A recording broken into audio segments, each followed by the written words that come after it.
Hello guys, I recorded this tutorial once already and I wasn't happy with how it turned out, so I'm going to do this one a little differently. It's for the tanks.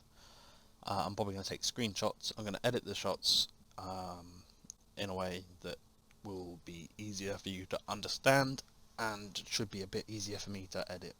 So what you want to do is go into the customization tab of the tank that you're looking to change, and then you want to click that little magic wand tool up there, and that will create a template file in the games root folder, and that will come up.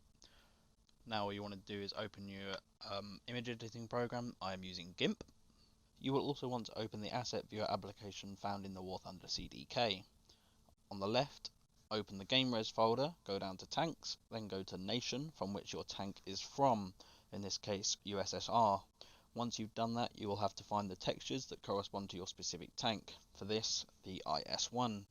You then want to export the gun, body and turret _C files by clicking the button on the right, making sure that the RGBA is selected. Okay, now go back in GIMP, go to File, Open, and open the DDS files you just exported.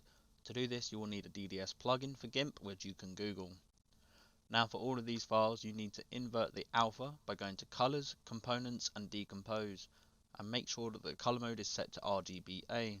The alpha layer will be automatically selected, so now go to Colors again and click Invert.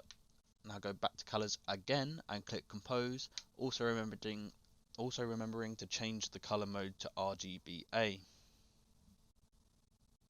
The texture files will now all have color, and you can go ahead and close the tabs that you don't need anymore. Now with all the files, I'm just going to make them either red, green or blue to show you what parts of the tank are affected by each file, but you should follow this too, as it will give you good practice on what to do for setting up your skins for you to work on. Firstly, duplicate the layer and then hide the bottom one so that you can always come back to it if you make a mistake.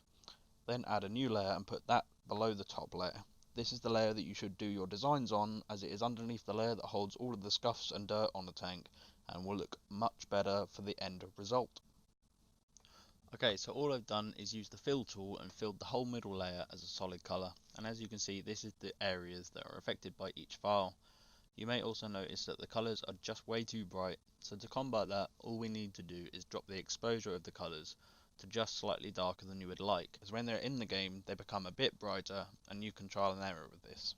Now as you can see, the scuffs and dirt are very prominent, and I'm going to lessen that a bit by altering the alpha channel of the top layer for the body and turret textures. I'm happy with how the gun looks by default. To do this, select the top layer and go to Colors, Curves, and set the channel to alpha. Now manipulate the curve down to bring the scuffs and dirt levels down.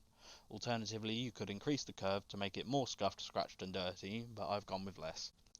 The result is a much cleaner tank and gives you more space for your design to show through, rather than being obscured by the dirt, scratches and scuffs. Well, that right there was everything you need to know to make your own tank skins, and it was more than 10 times shorter than my aircraft guide due to how I decided to relay the information. So thanks for watching, and feel free to ask questions about anything that you need clarification on.